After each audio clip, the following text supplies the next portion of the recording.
Good evening, everybody. Well, good night, I should say, because it's 11:15. How are you? Hi. Give you a wave. Did I set the white balance? I don't know. Can you all hear me? Give me a 5x5 in the chat.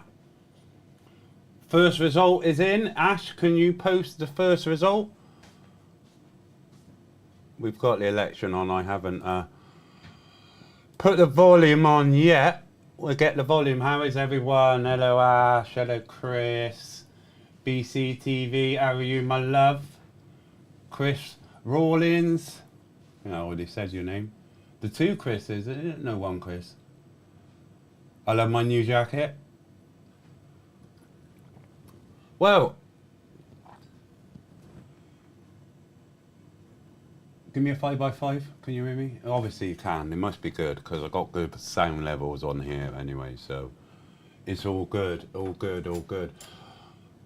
So the exit poll was released and Labour 410, Conservative on 131, with Liberal Democrats taking 61 seats, Reform predicted to only take 13, SNP 10 and others 25. So your independents. I think Reform, that's why I put the poll up, I think Reform is going to take more than, what did they say, 13 seats in the House.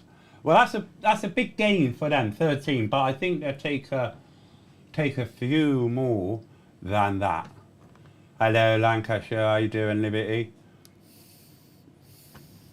So, get the volume on and we'll have a listen. Labour will honour the trust that you have placed in us. I will honour the trust that you have placed in me. And I will work every day to deliver the promises that Labour has made and the better future that we, each of us and all of us, deserve. From the bottom of my heart, thank you. Action from the panel in just a moment. Just want to. And lastly, I want to say thank you You to can see all the okay people who worked Burley, hard she's to well organise and secure fucking, today's election she's a well and counted Labour the votes this supporter. evening. Okay, let's just bring in Ben Spencer just to react to that result. Forgive me for interrupting you twice, Mr. Spencer, Deputy Chair of the Conservative Party. Just looking at those numbers, you were in third place behind Reform and you had half the vote of Reform. You've got to do something if you're not going to be wiped out as a party. Well, so firstly, congratulations to Bridget Phillipson on her election. Going back to your previous question about the situation with Reform, as I said, I wouldn't support Nigel Farage coming into the Conservative Party, but what I would say to people who support Reform and to candidates, and I know there's a lot of disillusionment in terms of how people feel. What do I like think me, of the exit poll? You are against racism, you're against bigotry, you're against misogyny, we know and you Labour's think you going can to stand up take to it, aren't we? Putin. Are they going to There's a take place for you in the Conservative 410 Party. seats? It's Andy Burnham. I don't know. Ben. I think what you've just said, I agree poll? with. Where does it come surely that's what the from? Conservative Party has to do more. I ain't got a clue. The Conservative Party had voices on the centre-right who would do all of the things that you just said. Isn't the problem that you've been following Reform in their wake, and isn't that why you've kind of lost a sense of purpose? That's very much not what I've got on the doorstep. So during this election, I've spoken to hundreds, if not thousands, of people living in the Runnymede and Weybridge constituency. And the message I get very clear is that people are fed up of Westminster politics. They're fed up of the arguing. They're fed up of the psychodrama. They want politics out of the news. And there's too much politics. 410, is why. Well, you wish. You wish, Mr. Spencer. I mean, they may be getting. You may be having less politics in your life. The exit poll is suggesting that it's too close to call in your seat of Runnymede. You could well lose to the Liberal Democrats, and Reform have taken something like 15% of the vote. I bring it back to the point that you need to, in some way, bring Reform into the fold with the Conservatives if you're not going to find that you will be sliding into oblivion. I really don't like Kay Burley. So we absolutely need to bring all voters to supporting the Conservatives, and that's not just Reform voters, that's Lib Dem voters, that's Labour voters. People who don't vote for the Conservatives, I think we should very much listen to their views and think about what we've done which hasn't secured their support this time round. And I don't think that is something that is only impacts Reform. I think it's across the board. I think one of the things that's really interesting, Kay, is that you're saying that the Tory party has to absorb Reform as a party.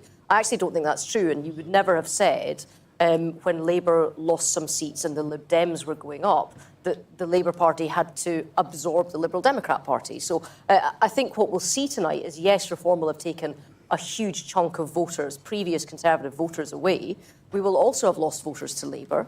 You will also find that Reform will have taken voters from UKIP, from the Brexit Party and from the Labour Party. Can I just, before we get into... back and you Ben, can I just ask you, what do you think the mistakes of the campaign were? How did it turn out this way? Literally milliseconds. Look, as I say, what I hear on the doorstep, what I've heard in many meetings away from voters, is a huge amount of disillusionment with Westminster politics in general. Ultra low latency. At their core, many people believe in Conservative values. They believe in no taxation. They believe in a small state. Worst result ever.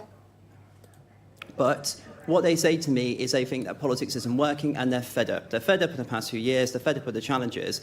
And one of the messages I've had, again, from a fair few people is, we know that we're in a difficult situation and we get it, and we understand that many of the challenges that are here today that we're facing, for example, all the situation with the previous high inflation, which we've now got down to normal, we recognise that is part of the impact of COVID, the weaponisation of energy prices, the war in Ukraine. But what we want to see is, a very much... we don't want to see the arguments in Westminster. We want to see a clear focus on that. And I think that's been the challenge.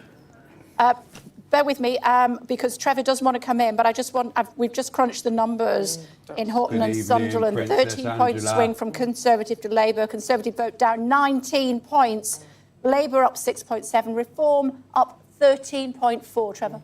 That is in the essence here, isn't it? That you first got to, if you wanted to deal with the problem you've got, you first got to recognise and acknowledge what it is. In the result that Kay's just quoted, essentially, your vote halved, Reform's votes doubled. Surely the first thing you've got to do is to acknowledge that fact and try to understand what happened. Well, you wait. So, I with respect then, so the first thing we need to do is we need to see all the results come in so that we can judge the discussion in terms of what's happened, not based on one constituency, and based the on exit many. poll. And the exit poll. Each constituency is a different electoral context with lots of contextual factors which will be related to the campaigns that candidates are running, their reputation, their delivery for local people. In my constituency, I campaigned very hard on improving rail services, supporting our schools, getting better protection from flooding, enhancing access to NHS services, dealing with air and noise pollution and fighting against the ULEZ expansion. Every constituency will have different contextual factors. And so I hear what you're saying, you've got to look at the results and you've got to analyse that. And I suspect there's going to be plenty of analysis tonight and much more for the weeks to come. But what I do think it's reasonable to say, let's not just base it on one constituency out of 650. We need to look at the whole piece. I need clarification on something from that results, because you said that the Reform vote was up 13.4%. The Reform has never stood there before. So what are we using as the base? The Brexit Party base. Yeah. Now, in that constituency, UKIP also stood a candidate. So is that the combined vote of the Brexit and UKIP candidates in Horton and Sunderland South, or is that just Brexit and it's not the combined vote? Last time, Brexit Party took something like 6,000 votes. The UKIP had a few hundred. This time... They had 800 and something. They had 1,000, so it takes up to 7,000. So it's gone from 7,000 to 11,000. Farage's team's got 11,500. So it's more or less doubled. and the Conservative Party vote, which was 13,000 last time, is down to 5,000 something. It's gone from 7,000 to 11,000.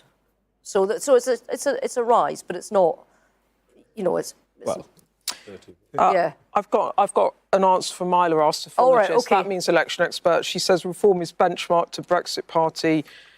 So that's how they've done it. In UKIP, so they're not counting any of the UKIP seats in 2019. So we're going to just for the purposes of UKIP going actually forward. Also UKIP. Sorry, no.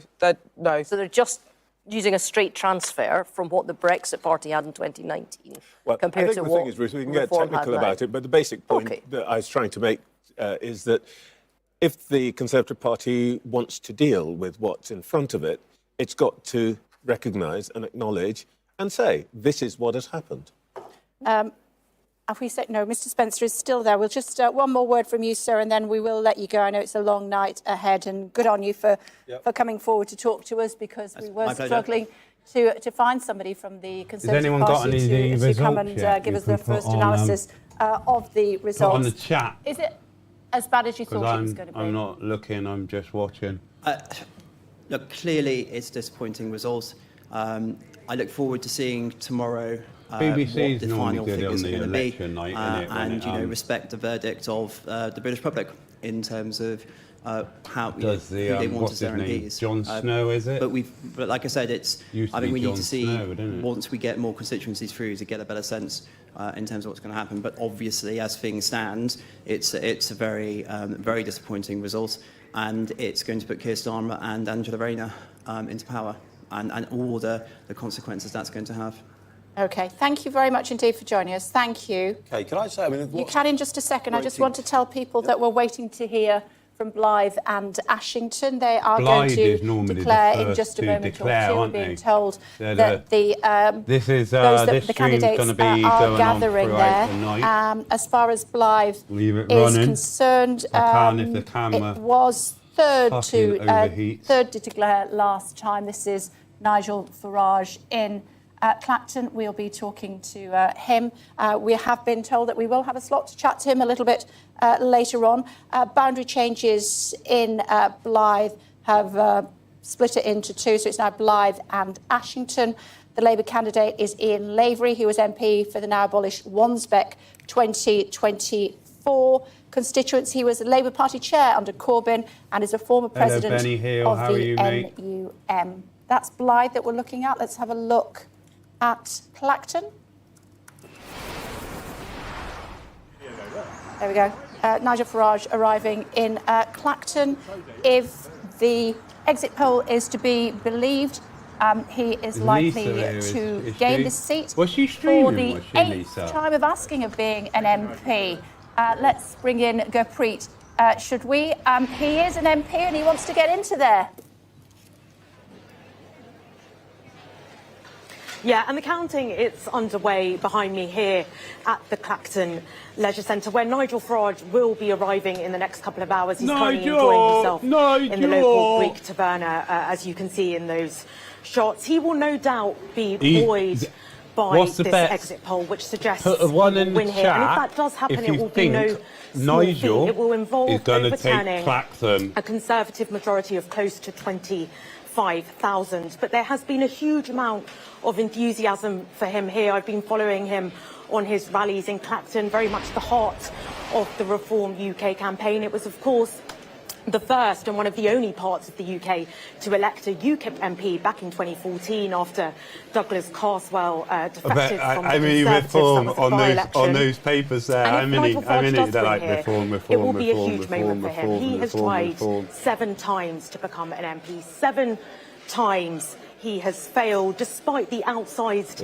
influence he has had on British politics, becoming the face of Euroscepticism in Britain over the past 30 years. When I asked him yesterday what success would look like, he said this wasn't just about taking seats or taking votes from the Conservatives. It was about winning seats. It was about creating a bridgehead in Parliament. And if the exit polls are to be believed today, it looks like that might be achieved.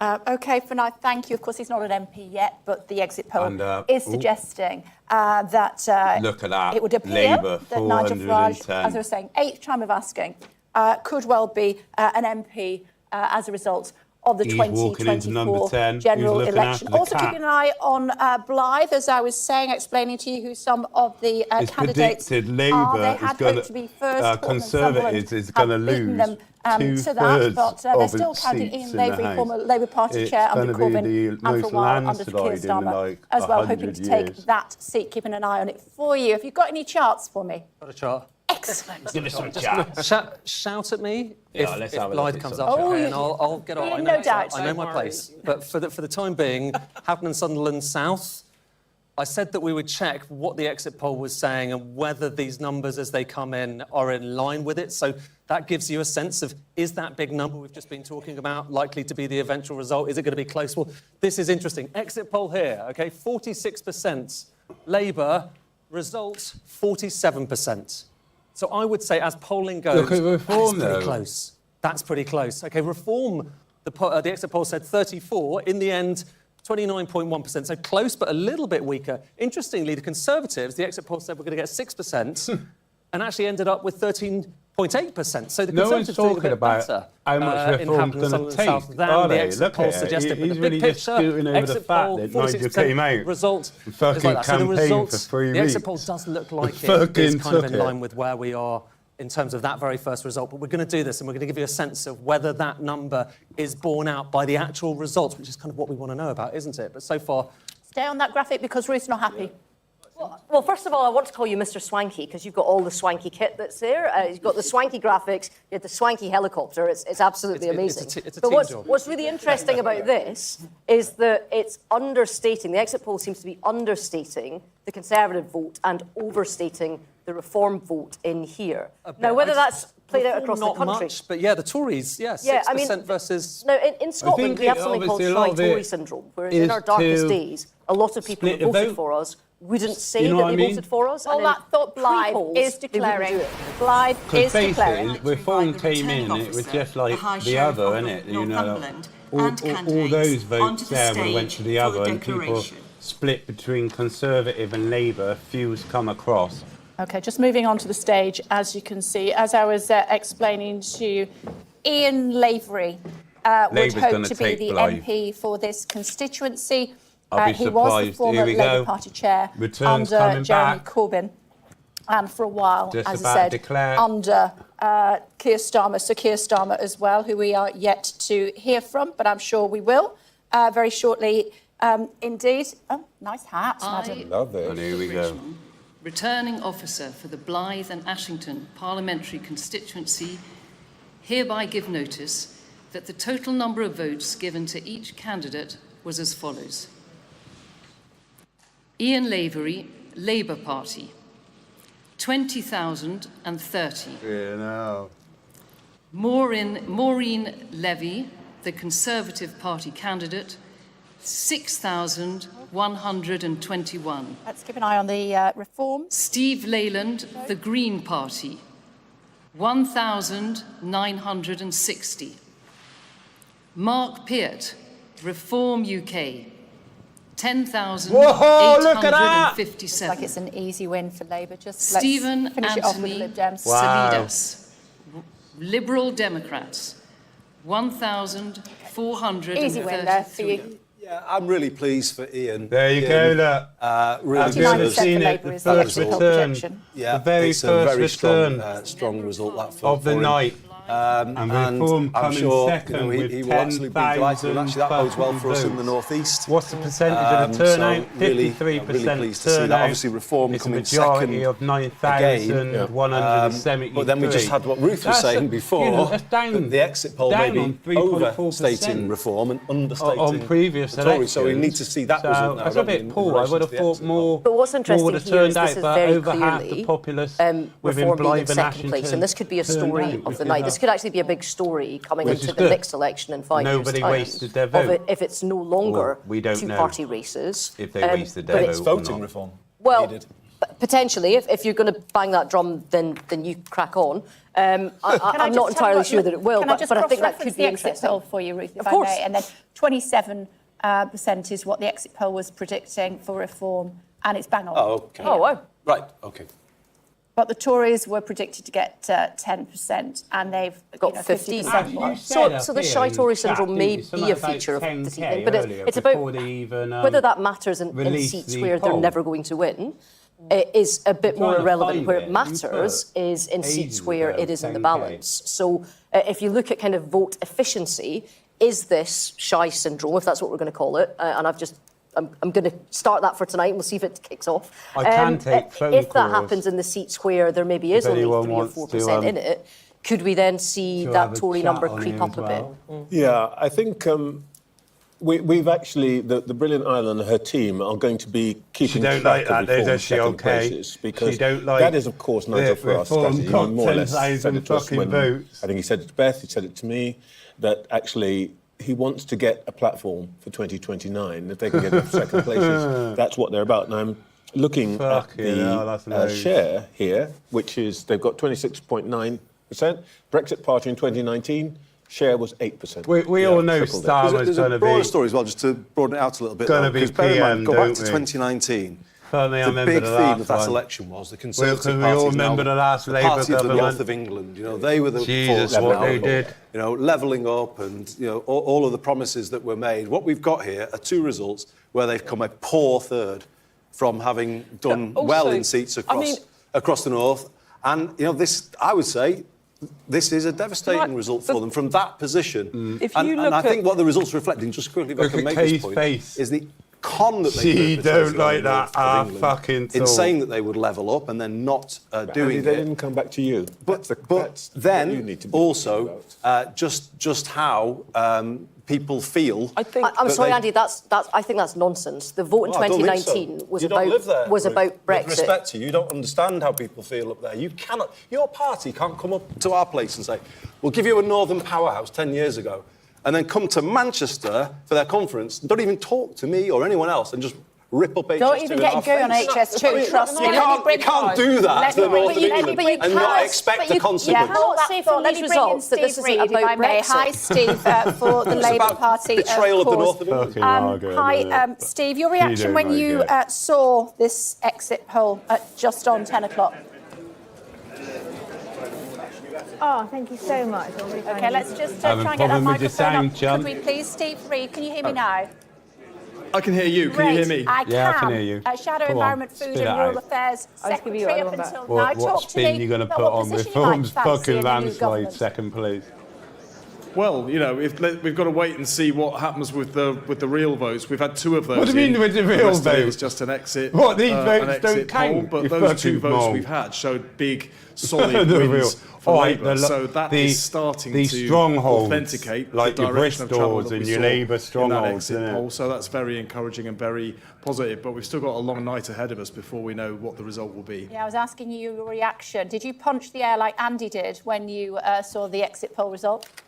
Yeah, because you're all Labour scumbags. I was sat down in the atrium downstairs from here, so I didn't. I mean, it was good. It's what you want to see if you're a Labour Party supporter. If you want to see this country change, and it fitted with what I felt going up and down the country. That this I don't know which one's which. One's Kosher Man. Whereas you know the last general election in 2019, people just didn't like and couldn't trust Labour. This time, Kier's changed the Labour Party. What do you think of that 10K? 10K? And people are putting their faith in the Labour Party. This is about who is winning these parliamentary seats, not who's coming second and third. Very good. And it's Labour that's won the 2 that we've actually had. Yeah. And it looks like it's hit going that to like button. for the Labour 71 Party. of It's you a long night watching. ahead. Yeah. There's a lot of 24 marginals likes. in there. I don't know how they're going to Did you think Get it that to Jeremy 100 Corbyn couldn't the win in algorithm 2019 and that's starts to why work you stood by him? Or how did you feel about that?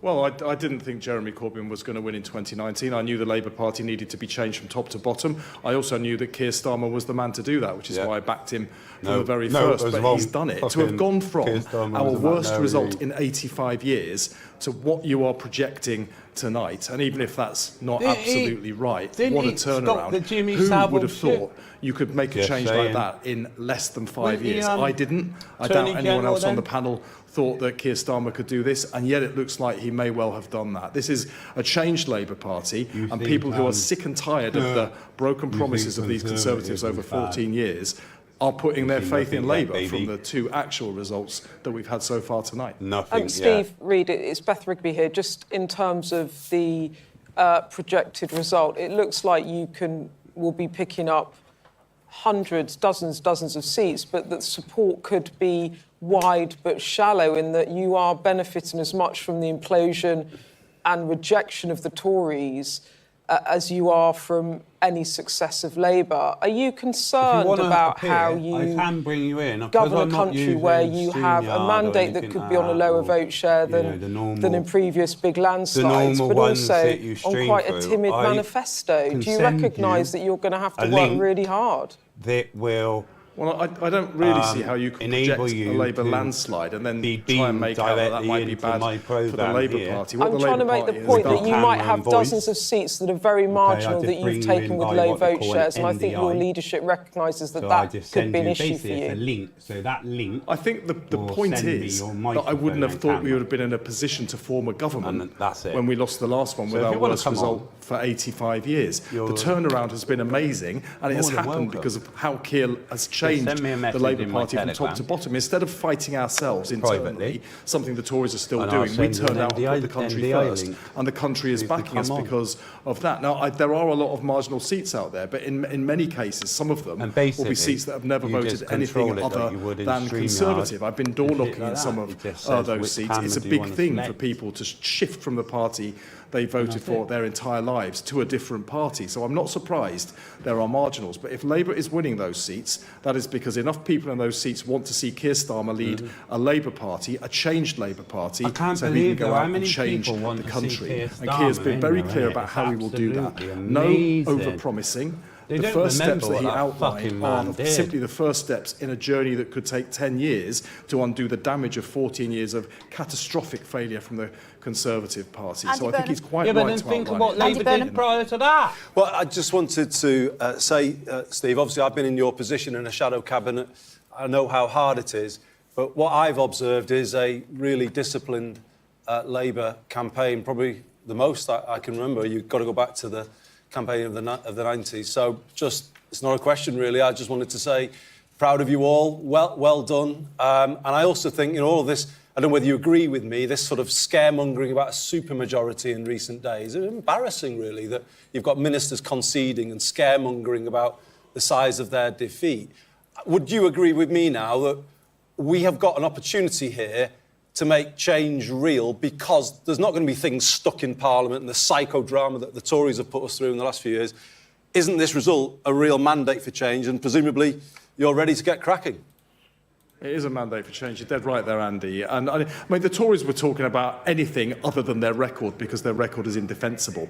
And what the public have voted for tonight, it looks like, from the results we've had so far, they want change. And Kier has been absolutely clear with me and the rest of the Shadow Cabinet, if we win the trust of the British people tonight, then delivery is what he wants to see. People voted for change, people will get change. Steve, I'm determined to make you smile before I let you go, given that it looks as though you've got a landslide and you've not cracked a smile as yet. You posted a moving tribute to your dad on Father's Day, who you lost 2 years ago. He'd be quite proud of you this evening, wouldn't he? Oh, I really hope so. I'll be thinking of him at the count tonight as well, because he would have been there and he would have loved to have been there. He was Labour from birth, and he would have been so happy to see a Labour government get elected. And, that's a moving moment for me. OK. Well, I'd be proud of you. Well done, Steve. Thank you. Thank you, Steve Reid. Thanks very much indeed. Ed, standing by, Ed? OK, I mean, you saw the exit poll numbers. You were discussing them just a moment ago, looking obviously very good for the Labour Party, looking very good for Kier Starmer. We just had a number through, didn't we, in Blyth and Ashington. And I want to do what I did with the last result that we saw, comparing the exit poll, which are the numbers here. And again, it's just vote share that we're looking at here. Exit poll, 49% Labour. What was the actual result? 49.6%. Basically bang on when it comes to these things. Reform, the exit poll said 27%. The actual result, 26.9. I mean, one decimal place. Who's counting? But this is interesting as well. Look, Conservatives, and we were talking about this a second ago, weren't we, Ruth? Conservatives, 10% in the exit poll. Actual result, 15.2. So might it be actually that the Conservatives might do a bit better than the exit poll suggesting? Well, maybe. But here's the thing, OK? We've just heard from two constituencies that are quite similar, Sunderland South and Houghton and Blyth and Ashington, around the same area, similarly kind of a strong Brexit vote. So there are similar kind of demographic patterns there. I think the question is whether we see that pattern of the Conservatives actually outperforming the exit poll in the result. The question is whether we see that elsewhere around the country. And that's what we're going to be looking at. We're going to hear from Billericay in a moment, I think. James Cleverly there. And we're going to see what happens in each of these constituencies. But so far, exit poll looking very good as these things go. Basildon and Billericay, I think, is Holden. You know, this is how many that's Holden. Richard Holden. Yeah, he's the James Cleverly. Braintree in Essex. Go on, ask me another. No. You wanted to pick up on that. Oh, yeah, I think so. It's hard to make a trend out of two results, but I think one of the things to look out for is when you get to one of these seats like how can you make a trend out of two results? Where people know that it's a tight race. Because people in these seats know that it's a wide race and they can vote for basically whoever they like and Labour is going to get in, which is not to take it away from the hard work that Labour teams do there. So is tactical voting going to play a part in these tight seats as well, where people perhaps lend their vote to a party they don't usually vote for in order to get a result or get someone out? That question is rhetorical. Rhetorical, no, because we've got to go to Ian Lavery. I really wanted to finish my point that Andy shouted me down on because I didn't get to it. I don't want to shout you down, but you've got 30 seconds. Yeah, OK, my point was, when we're talking about longer-term trends, what we see, particularly in Brexit voting areas in the north, where we saw a big change in 2019, a big change back, is Brexit won't always be the prism in politics. This year will be the first year in Scotland that independence isn't the prism, and Labour's going to make big gains in Scotland because of it. But I didn't get onto that. But Brexit will become less. We feel betrayed by promises, and we'll come less of an echo. And we will come back to that. But we must go to Ian Lavery, who is the new MP for Blyth and Ashington, with Gillian. 30% of the vote there. Why have a moderator when you can do it fucking yourself? Yes, thanks, Kay. We have the newly elected MP, Labour MP, the newly elected Labour MP for Blyth and Ashington. Ian Lavery joins me now. Thank you very much for speaking to us. Very interesting speech that you made following on from that declaration. You talked about the Prime Minister, erstwhile Prime Minister, being richer than the King, and that has to change, and that is something that Labour is bringing here, change. That's absolutely right. You know, one thing that happens on elections, you get out there, you get it, hopefully, lots and lots of streets, knock on lots and lots of doors, you speak to lots and lots of people have the same view as yourself, different views. Obviously, people have opposing views, but you begin to realise and recognise really what is happening, out there. And there's so many people desperate for change, and that's why, hopefully, looking at the exit poll and looking at, my result tonight, we'll see a handsome majority for the Labour Party. People are desperate for change, and the Labour Party will deliver, particularly for working people, with change. How are you going to deliver for working people? It's quite a depressed area. Nearly 30% of people have actually never worked in Blyth and Ashington. What are you going to do for them tomorrow? Well, I think the most important thing is tomorrow I'll start work immediately, and we'll be looking. We need to be investing in good, well-paid, secure jobs in the area.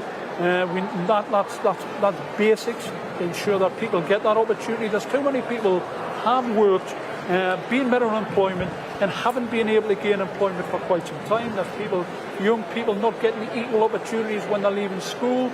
We need to be looking at. We need to look at child poverty in the area as well. The whole country is ridden with child poverty, and as I said in my speech, we are the 6th richest economy in the world, and we're not feeding our kids to get people a good start in life. The Labour Party have said that we'll be introducing breakfast clubs as a start to make sure that kids are nourished. I think that's very, very important. I think free school meals for children as well is something that we need to look at, and we need to make sure that people get an equal opportunity. Why should people in different parts of this country have a life expectancy of 10 to 15 years more than people in my constituency here in Blyth and Ashington? We've got to get to the roots of this, and we've got to make sure that change means change. Very quickly, how worried are you by the fact that reform came second, as they did in Sunderland. What does that say to you? Well, it doesn't concern me, Paul. I'm concerned about the Labour Party having this, for the first time ever, this new seat, Blyth and Ashington, a good, really good majority to work with, and we'll deliver for the people. I'm not interested who's second, who's third, who's fourth, who's fifth. I'm just focusing on what we can do, and I know, for the first time in my life, we'll be in government. We can change things. OK, Ian Lavery, thank you very much for speaking to us. And Sunderland Reform coming in second, as they did here in Blyth and Ashington, and also Sunderland declared first. So this year they won. OK, thanks very much indeed. It's getting spicy this side of the table, and it's not even midnight. So John Redwood has very kindly agreed to come back in to try to stop these two fighting with each other. And Joe Johnson also is joining us too. What is it that's getting underneath your skin? Ruth is kind of saying that everything in the north is through. Brexit is the thing that everyone... I said there was a significant amount. And I'm saying got 27% the promise of levelling up was the big promise at the last election, and the north feels quite betrayed. Some of those 2019 Boris voters who were Labour voters, the results are showing us that they're not prepared to go straight back to Labour. They've then gone to Reform because they're protesting a lot of things. And it's not a Brexit issue, is all I was saying. Yeah, but I'm saying it's not solely that, but I'm saying that the Brexit view that people had, so not how they voted, but the prism which shook up politics, and it changed people from the way in which they traditionally voted. Because in 2019 we saw a huge number of people leave a party for another party. That's a big thing to do. Is like the lens of independence that we had in Scotland that took us 10 years to get past. Joe Johnson, what do you think? It's all your brother's fault. It certainly is. Look, I think it's hard to imagine a worse outcome than the one delivered by this campaign, to be honest. I mean, I'm stunned by Reform's arrival as a major force in the land. I don't think that would have happened. Look at it. Reform is getting 80% more votes than the Conservatives in Blyth, more than twice as many in Sunderland. This is a dramatic development. It's quite possible to imagine that Reform will be coming second across vast swathes of constituencies in the Red Wall, in the northwest and northeast and the Midlands. Beth? Joe Johnson, it's Beth Rigby here. In terms of the exit poll, your old seat, Orpington, which has been Tory since 1970, is too close to call at the moment. Firstly, what's your reaction to that? And secondly, do you think that the Conservative Party, with these results, with the rise of Reform, is it facing an existential threat here, Joe? Well, Orpington has always been a marginal in tough Tory times. My predecessor, John Horam, hung on to it with a majority of 269 in 2001, I believe. And, these are very tough Tory times, so I wouldn't be surprised if Orpington were on a knife edge. That said, it's a massive change from where Orpington was in 2010, 2015, 2017, 2019, when the Conservative candidate was getting in excess of 63, 64, 65% of the vote alone. So huge shift away from the Conservatives, if that is indeed the case.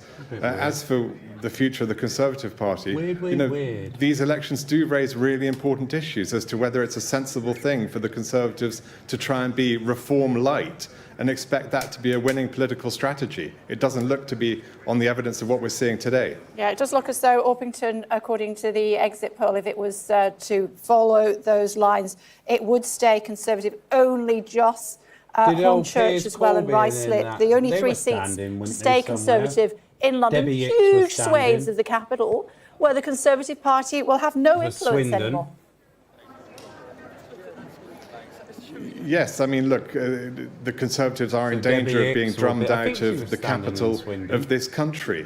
And that's a terrible indictment of their appeal to metropolitan, open-minded, liberal voters. And the Conservatives have got to appeal to people who live in our big cities. What future is there for a party that is going to abandon our big metropolitan centres? I don't see it. I think it's really important that the Conservatives stay open-minded, try to appeal to the centre ground of British politics, as they did in 2010, in 2015. Joe, though, it's Beth again, do you accept that you are making the argument that Andy Street made when the Conservatives just lost the West Mids mayoralty? He said the party needs to stay in the centre ground, the centre right. It needs to do that to appeal to younger, more diverse communities. But you acknowledge, don't you, that after this result, your party will be looking the other way. Your party, if anything, will be tilting to the right. You accept that, don't you? You see that that's the reality. Well, that may well happen, Beth, and I think it would be a big mistake. I think the Conservative Party does its best, does best when it does appeal to all kinds of voters in the centre, and also those who are attracted by traditional Conservative messages around tax and law and order and being strong on defence and those kinds of themes. But I think it is important that we remain open as a society and liberal and outward looking. And I think that's what's turning off young people in their droves at the moment. And I think when you look at the percentages of young people, those between ages of 18 and 30 who are supporting the Conservative Party at the moment, it's single digits. And that has to be a wake-up call. But Joe Johnson, I mean, the brutal truth is, in 2019, your brother won a majority of what, 80? Yeah. And that was partly by absorbing the people who are there tonight, as far as we can see, beginning to vote Reform. In fact, Nigel Farage was so satisfied with the offer that was made by the Conservatives that he stood down his candidates. Wasn't that a situation in which what you actually did was postponed the choice that you have to make as a party, and you're paying the price for that tonight? And you are going to have to make a choice, aren't you? No, I don't think so. I think it's possible to occupy many squares on the political chessboard at once. What I think the big mistake is to be a sort of Reform-like kind of party that apes the policies and attitudes and mentalities of Reform without really being sort of fully emotionally, intellectually committed to them. I think that's the mistake, because it doesn't come across as authentic. OK. I know, John Redwood, that you want to come in. Thank you for being with us this evening. Are you echoing what we're hearing there from Mr Johnson? No, I'm not. I mean, I think that the main problem was the cost of living crisis, allowing the inflation, not disciplining the Bank of England, then allowing taxes to go up to pay for the colossal bills of a rather overextended COVID lockdown. I think that was the big thing that drove people away from the Conservatives, because we'd promised lower taxes and away from a lot of parties, didn't it? And didn't deliver it. And then I think the other big letdown for voters, some of whom have gone off to Reform, was a very clear promise to reduce overall migration, mainly legal migration, from the 200,000 level, which was already quite high, putting pressure on housing and access to housing for young people, for example. And instead, we trebled it. And that was obviously thought to be a very big letdown.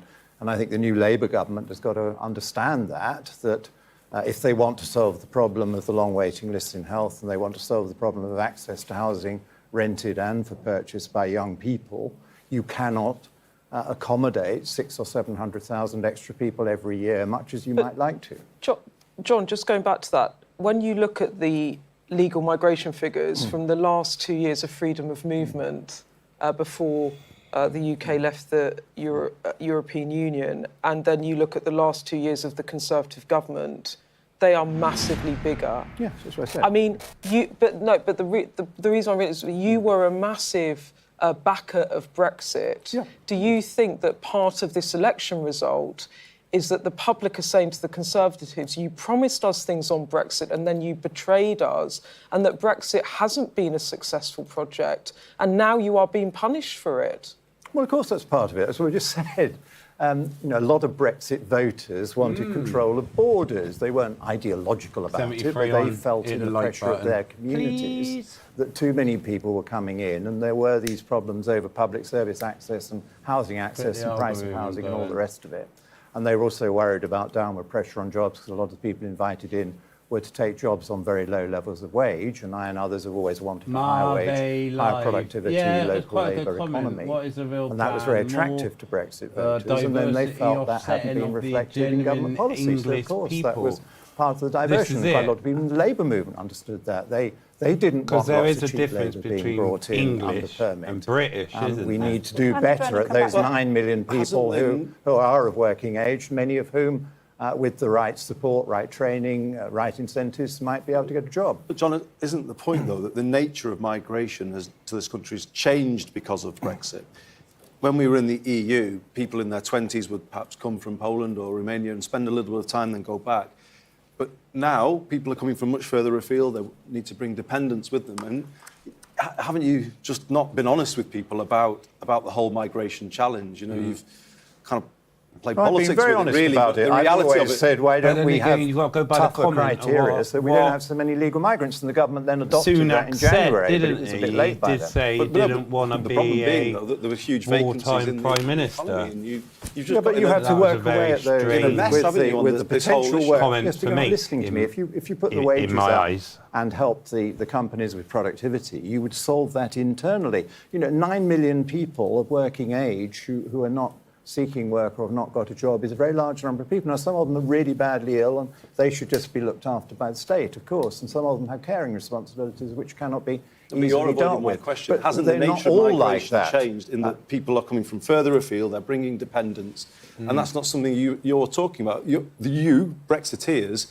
have brought about this huge increase in net migration. I You try and blame everybody else. I didn't bring about any of that. But it was and your decision. I was always a voice for having tougher controls on migration, and the government has moved towards that early this year. I think it would have been better if we'd had a later election and they'd have shown more progress and shown the public that the workforce would. What isn't the truth now, we solved the problem with drivers. Just to pick up, I thought Joe Johnson was speaking really clearly, and what I was saying before should be more in touch with the centre ground. That was the Conservative Party that I used to see in Parliament.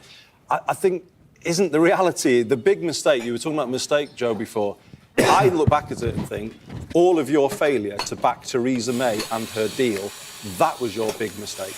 Because that has led them to I think your views on the Conservative Party don't understand the nature of the Conservative Party, or don't understand the nature of the rupture with the public mood. Well, you clearly don't understand it. Look at the state of you tonight. If you understand it so well, why are you in this mess tonight?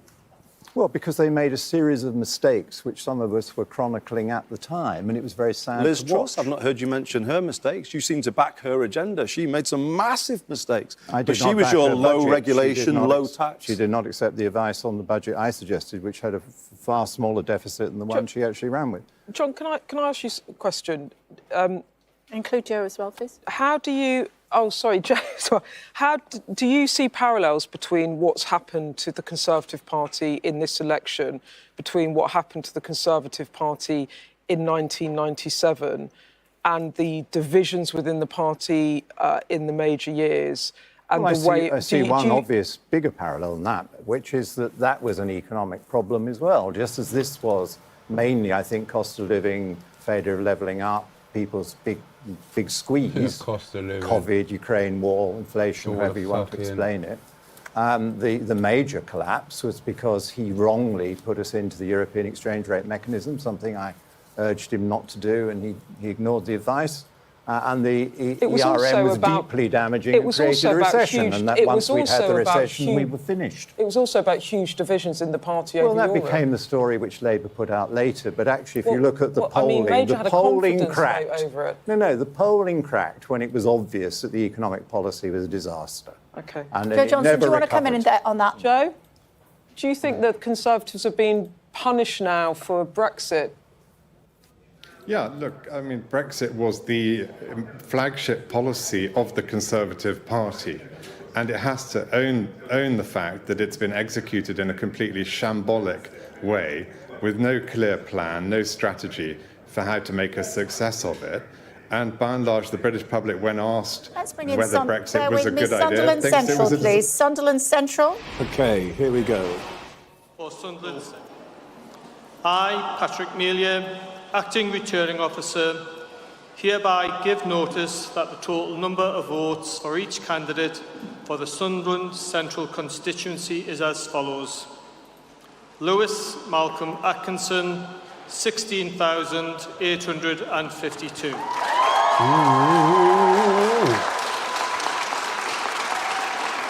Chris Einon, 10,779. Rachel Sarah Featherstone, 2,993. Please took it there. Niall Dane Hodson, 3,602. Greg Peacock, 5,731. Wow. Yeah. The number of rejected ballot papers... Yeah, the same pattern as Trevor was saying that we have seen in the previous two seats. Conservative and Reform is quite close. Declared. I'm not sure they're that close there, if I'm right in saying that, Trevor. No, half I mean, the actually, vote. I haven't been able to look back and see what it was last time, but I suspect it's the same pattern as previously. Can I just pick up on John Redwood and Joe Johnson's discussion?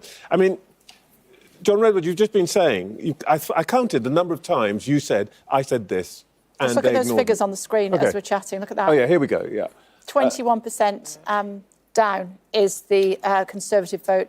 Reform up 15%. Labour bang on the same. Yeah. React to that for me, please, if you would, Ruth Davidson.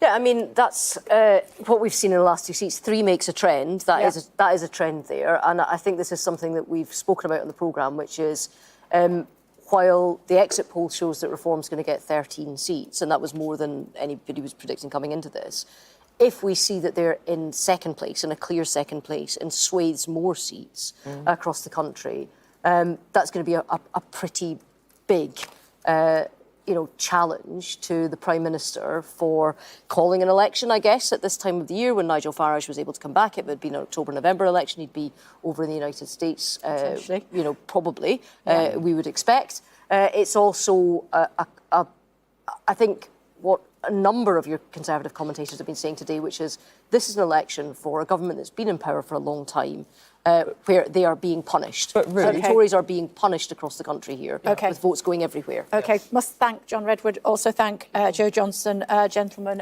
it's almost the witching hour. Time to go. Thank you very much indeed. Thanks a lot. We are heading over to Ed Davies' seat, actually. And I think Matthew Thompson's there for us. Hi, Matthew, a way to go yet until we get the results from where you are. But I wonder how they're feeling about just looking down at the exit poll suggesting the Lib Dems would have 61 seats. Yeah, it'll be a few hours yet before the declaration happens here in Kingston and Surbiton. But clearly, the Liberal Democrats are looking at that figure of 61 seats, and they're pretty pleased with it, let me put it that way. Officially, Sir Ed Davies on the record as saying that he's humbled and that they think that they're on course for a record election result. Another source said to me that it's been a fantastic night, or at least it looks that way. And then slightly more candidly, another source told me that if you told them 3 months or so ago that they would get 61 seats, frankly, they'd have bitten your arm off for it. So look, they are pretty happy, although they are also saying, look, it's just a poll, all the usual caveats, and they'll wait and see exactly where they end up. But it's looking like a pretty good night for the Liberal Democrats. 61 seats, incidentally, wouldn't actually be their highest ever total. The highest ever total was 62 back in 2005. But what it would be is a gain of 53 seats from where they are at the moment. Nominally, they're defending about 8 seats. So to get 61 is a gain of 53 seats. That smashes their previous record of gains for an election night, which is back in 1997 when they gained 28. So that just shows you. And that was actually a few days ago, that was suggested, that 28 seat gains number was suggested to me by a couple of very senior party sources as the sort of lowest level they were aiming for. And they've nearly doubled it. So they've done very well. If they, again, caveats that the exit poll is correct, I think there are a lot of very happy, smiley faces in yellow tonight, let's put it that way. OK, thanks very much. Thanks a lot. Just to let you know, Newcastle Central, we are expecting them to declare in just a few moments' time. Hold on a second, just looking at count. Honestly, by 7 o'clock, I don't know what. We'll be tired by then. You'll be on your own. You'll be all tired by then. Newcastle upon time, waiting for them to declare. Meantime, let's hopefully. We're coming to you. Come on, let's get some more results. Gentlemen, before he bends my ear any further. Go on. All right, OK. It's another quick one. These ones are quick ones because there's a lot going on, isn't there? But we just want to compare again. Sunderland Central, we just had the number in. Sorry for that little bit of interference. I was just for Labour. Testing the result 42.2, so volume. A bit lower. I was a bit low not against massively, but nonetheless. Reform basically bang on, 28, 27%. So Reform in second place, but more or less in line with the exit poll. But again, look at the Conservatives. Exit Should polls be said they were going to get pretty good, 8% in Sunderland Central. In the event, they got 14.3%. So each of these results, these numbers are looking pretty good. Certainly, we'll take an average and we'll give you a sense of how that average is working out. But one consistent thing, only 3 declarations so far, is the Conservatives doing a wee bit better than expected. They're not doing as much, are they? You don't want to really mention the reform, does he? The chart I just showed you a moment ago. The question is this: what does it portend for this trend here? The exit polls suggesting the Conservatives are going to have the lowest number of seats going back decades, not just 1950, 1920s, all the way back to the 1830s. So does the fact that some of those numbers are coming a bit better than expected, does it mean this line is a little bit higher?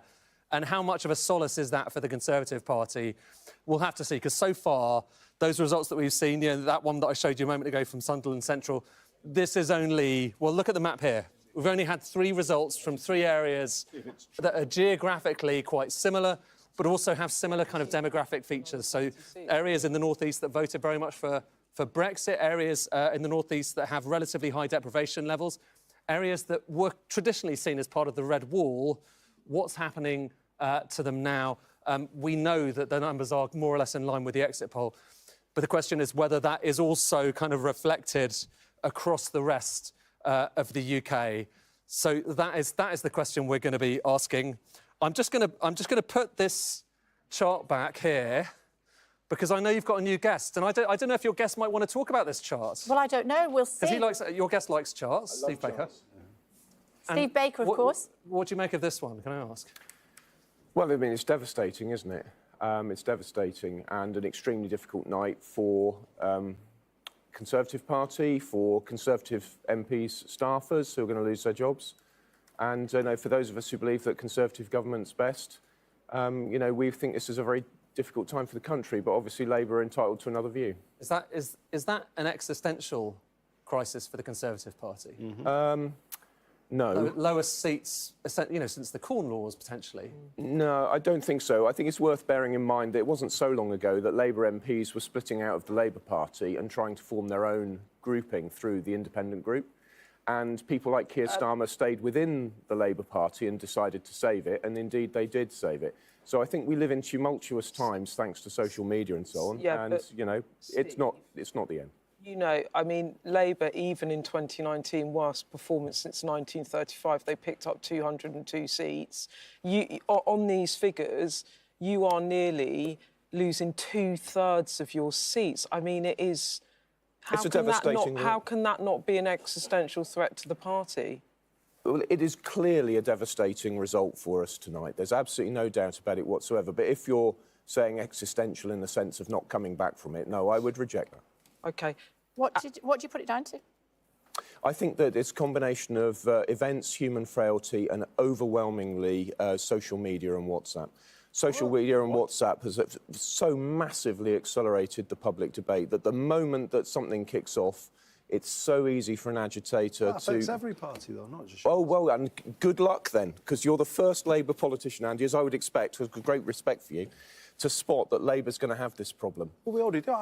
I'm already in a position where we're running something, so we all have to deal with it, but to blame it's like uniquely aimed at you, I don't think that is true. We've been in power during a period where suddenly all MPs are on WhatsApp, and I think if you have this enormous majority, you're going to find a lot of Labour MPs who feel they don't have any influence and are treated like... Isn't it more for Rob, and I'm not saying this to rub people's nose in it, but I think objectively, with the 3 Prime Ministers we've had, this has been the worst government of our lifetimes. Would you agree with that?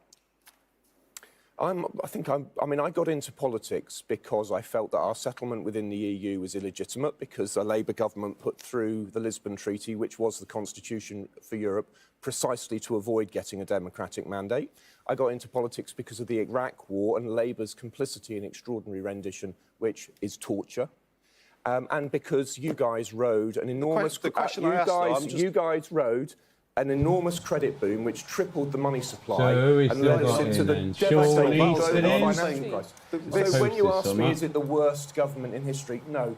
1997's Labour government. Can I jump in the middle between you two? Yes. I'm going to stop you here. And I think that there is an element of truth in the scrutiny and the way in which information is given has completely changed, even since I started in politics, or 12 years ago. It's completely changed, and social media has changed it, but it's changed it for everybody. But I think the problem is going to be a long one, guys. As a government, we haven't delivered enough for people. We lost our credibility for competence because we've had 5 prime ministers who seem to have taken a kind of anti-papal view. Just Sir Robert Buckland's okay. Here we go. See what's happening. Of course, Heidi Alexander up against him, former Labour MP. Let's see. Of the election of a Member of Parliament. Oh, here we go, more results, more results. I, Sam Mowbray, being the acting returning officer at the above election, do hereby give notice that the number of votes recorded for each candidate at the said election is as follows. Heidi Alexander, Labour Party. Streaming radio. 176. Robert James Buckland, the Conservative Party candidate, 12,070. Goodness me. Martin Costello, Independent, 472. That's Debbie Hicks's part, counterpart. 2,539. That's not bad though. Independent 472. Reform UK. What did Debbie Hicks? Did she put out? I thought she was standing as well. Heidi Alexander is declared the MP for Swindon South, be returning to Parliament is the correct phraseology. 6,000. That's not a bad result for Reform in Swindon. 6,000. Labour 44%, Conservatives 27%, Reform 17%. No Brexit candidate in 2019. Of course, that is how it is. Looking Conservative, 25 points. See, in Bristol over in Filton and all that was a target, the press seat, Keir Conservative, has, made many a visit. It's been Conservative to for Swindon. 10 years, but it's looking like it's going to go. It's going to go Labour. Where they're heading for a majority of circa 170, you would expect Swindon South to go. Steve, I have to say, your seat in Wickham. Want to see Swindon North? Yeah, absolutely. See what Debbie. I don't know what Debbie Hicks. Does anyone know any? Expected to be swept away in this tsunami? What? Yes. You didn't help yourself though, did you, by going on? What parish and that? I'd got all the work done that I needed to, and I'd encourage Sky to interview my chairman Debbie at the Hicks county. standing. How are you feeling, Steve? Because that Costello, but the he people was I feel sorry for are the staffers standing with Debbie. Who don't deserve to lose their jobs. I think one was doing North and I employ South. 6 at the moment, and they're not all full time, but I employ 6. They deserve to continue their service to the people of Wickham, and they're not going to be able to. See, that's what I mean. If Reform does well in this, right, then you've got to look at it. That's a building block, isn't it? It's a building block for the future. As a result, it went into the press. But I'm very, very. But then again, people in the chat think it's a complete to undermine the whole of democracy, so it can change. And I do believe that. They want to give more powers to like local mayors, right? You look how Bristol's run in places like that. Their mayor, we got rid of ours now, but I do reckon they're going to give more powers to the mayor, and the mayor, are going to get swept away sits in with this making policies as well. I know what, Beth, I am not angry. You and I have gone a long way through the last few years, haven't we? And I've 14 years of this. I've been involved in the main issues of the day repeatedly. I'm in all the history books, and it's just a matter of fact. It's been a hell of a 14 years. If this is right, me very live. I can assure you. Stop wasting money on hotel rooms, because what's that? 10 million a day? Got to be at least, isn't it? The best thing that could happen to me and my wife. You're being admirably clear-eyed. At least 10 million a day on hotel rooms for migrants. Are you genuinely saying you think this is to do with social media? Are you saying there's nothing deeper going on? Because we've got to face it, haven't we, really? Anyone that crosses the channel is an economic refugee. End of story. Economic migrant. Can't be anything plain and simple, because France is a fucking safe country. Turmoil in North America and France as well as here. Is we've spent 50 years We've argued the toss for many years over that, haven't we? Paying for it in the end with cheap credit. As I said to Andy moments ago, the money supply tripled when New Labour were in power, from 700 billion in 97 to 2.2 trillion in 2010, a great rush to destruction. And then since then, we've had a categorically different monetary environment. That's what's wrong with the economy. The post-Bretton Woods social order is blowing Hello, up. Dominic. Good evening to you. Yeah, I get Hope the you're well, mate. but I'm asking. Well, do you know what? joining. Why are you say that? Who's Why going are to you take getting Kidderminster punished then tonight? and around To your try to area? hear you say Who's that makes me so happy, because this was the. Is it going to change politically? I've done the documentary. I've done the book. You don't have to make a speech again. Just But if after 14 years, Or if is after 14 is it years a I can Labour say on stronghold live on TV already? what I just said, and you just accept it and move on. Thank God, because we might actually avoid the default of the welfare state, which is otherwise coming. I'm sorry, this isn't about Bretton Woods. This is about whether people that are living in Methil or Sunderland or Surrey or anywhere across the country feel like they're better off now than they were before, feel like they had a government that was actually competent, that actually did what it said it was going to do, that actually delivered, that had a plan. Paranormal Channel X says evening. Hope all's well. When they all become British, we will be in trouble. Why, I 100% agree with it. People need to learn the difference between being English and British. We should have spoken more about our values and spoken a lot more about how we can deliver. A Scotsman wouldn't call himself British, would he? That's what I keep on saying. Would a Scotsman call himself British? Would an Irishman call himself British? Would a Welshman call himself British? I've said this over and over again. I'm English. I haven't lost the seat yet. I can't we'll find out. distinguish. But if it happens, you know as well as I do that Conservative economic policy less. is limited government, low taxes, balanced budgets and sound money. And people None of need to those learn things the have we had for a difference very long between time. being so whatever our British problems may be, and they're being not to do with having English. a Conservative economic Being policy. English is I've got to pause this because I've got to get this through to your fucking thick heads. Thick heads. Not in the chat. Sorry. No, I've already That's said being no. Look, insulting, I isn't represent it? or have represented for 14 Right, let me years an just go extremely into diverse interact with it a constituency. minute. About The English people are the most underrepresented people in Parliament because everyone goes on about British, but never go on about English, isn't it? You know what I mean? Just saying.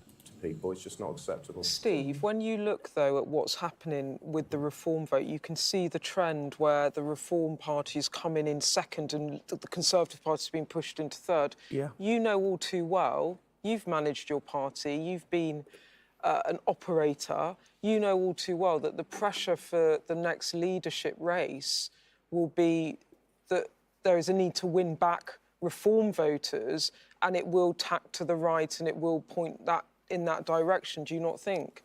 I think that there's a great deal of sense in what your analysis, because of course there is. The challenge for the next leader will be how to deliver a centre-right party and policy platform which appeals to the obvious coalition of voters who are there for the taking. What's happened here is that I don't think there's been a huge appetite for Kier Starmer's Labour. That's not what people have told me on the doorsteps. I don't think that's actually what's seen in the polls. People have just got fed up with us. That right. But I Even think the our rise of football Reform team is really called shows us that England. there It's is a not called coalition to be Britain, built is it? here on the It's not called centre-right. Britain. Steve, I mean, credit to you for coming on, by the way, and facing it Fuck's sake. in the way that you are. But, you know, can I just really get to the heart of it from your point of view? You were a big architect of Brexit. Do you have no regrets about how that's played out? Do you not think you should have backed Theresa May's deal? No.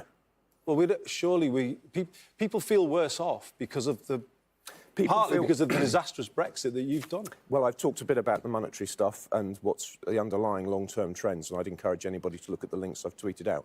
If I'd backed Theresa May's Brexit deal, the Tory party would have split catastrophically, and we would have had this kind of wipeout. The country might be better, though. Well, we would have had this... I bet you the country would be in a better hang on, place. You've asked me a question, I'm answering it. If we'd had that kind of wipeout in front of Jeremy Corbyn and John McDonnell, and I bet you wouldn't like a Jeremy Corbyn and John McDonnell government, they would have wrecked this country catastrophically. And we're only It would have Britain been by the probably act of the irrecoverable in unions. all of our And the lifetimes. union's been broken. It was broken long ago, wasn't it? The act of the unions. Of any MP on any party, I think, from the kind of Brexit hard man to talking about... Yeah, that was a mistake, but yeah. Well, but talking about some of the ways in which your views have changed, the way in which you hold yourself now, the way in which you've had to practice mindfulness and other things because of I don't think the I've way... practiced. I don't practice mindfulness. Well, Is that? sorry, you've talked a lot about the pressures I've that talked you've had. once about the pressures, and that was to help other people. And, you know, I've had several people shake me by the hand and say I saved their life by doing it. So I'm very glad I did. And that's why... But I don't practice mindfulness, and I don't bang on about it. Sorry, OK. But in terms of some of the journey that you've had... So I reject the notion that I've had a journey. I don't think anything different today from before. What's happened is, unfortunately, I came to prominence at a time of great turmoil in the party, and it was necessary for the reasons I've just given to defeat Theresa May's deal. But I've always had the same warm disposition to the people of Europe, the same willingness to compromise and build deals. When I took over the ERG after the referendum, I actually built it to unite the Conservative Party. There were people from all They got wings of like the party in it. 61,000 Unfortunately, it went people south watching the last time I because the looked deal just watching wasn't this. acceptable. 61,000 watching it at Tim past Shipman's midnight. books to anyone until I write my own. Should I be swept away? I'm sure there'll be a series of books you can all enjoy.